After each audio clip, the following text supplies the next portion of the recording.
Firman Hamid Pagarra, pimpin Ikatan Keluarga Alumni atau IKA Pendidikan Tinggi Kepamungprajaan atau PTK Kota Makassar periode 2024-2029. Firman Pagarra terpilih secara aklamasi dan dilantik di Hotel Claro, Jalan APP Tarani, Makassar, Sabtu malam. Pengurus IKA PTK dilantik oleh Ketua IKA PTK Provinsi Sulawesi Selatan Ilham Syah Azikin. Naskah pengukuhan dibacakan oleh Wali Kota Makassar Dani Pomanto, sekaligus Dewan Pembina dan Dewan Pengurus Kota IKA PTK Kota Makassar. Di bawah kepemimpinannya, Firman akan bekerja keras bersama jajarannya untuk menyukseskan program dan inovasi Pemkot Makassar sesuai dengan visi misi Wali Kota Makassar. Saya berterima kasih kepada Pak Wali atas suportnya kepada teman-teman Purna Praja selama ini. Beliau tadi sampaikan banyak hal menjadi PR kita seperti program strategis dan inovasi.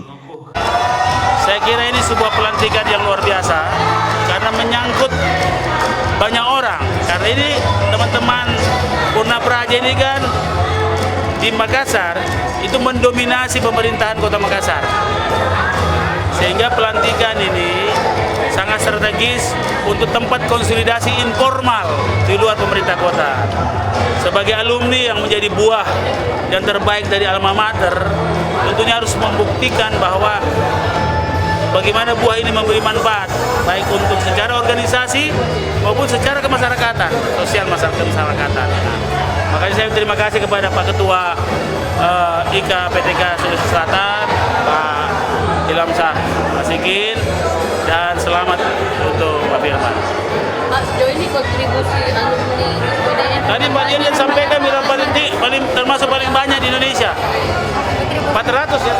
300. Kontribusinya terhadap Makassar seperti apa? Dari banyaknya saja begitu, kita lihat saja apa outcome-nya pemerintah. Kami mengucapkan banyak terima kasih kepada Bapak Wali Kota Makassar atas supportnya selama ini kepada teman-teman atau senior-senior dan adik-adik di Purna Praja. Seperti yang beliau sampaikan tadi bahwa banyak hal-hal yang baik itu program strategis atau inovasi-inovasi yang terjadi di Kota Makassar, dan kebetulan saja, sekali lagi kebetulan saja bahwa itu semua didominasi oleh para Purna Praja karena jumlahnya sekian banyak, sekitar 320-an yang ada di Kota Makassar. Yang kedua, kami mengucapkan banyak terima kasih atas dukungan dari Ketua IKA PTK Provinsi Sulawesi Selatan dan seluruh senior dan teman-teman dan junior atas senior dan panutan. Itu luar biasa sekali atas kepercayaannya kepada kami untuk dapat memimpin organisasi ini 5 tahun ke depan, insya Allah. Semoga apa yang kita lakukan nanti dapat bermanfaat bagi masyarakat dan menjadikan Kota Makassar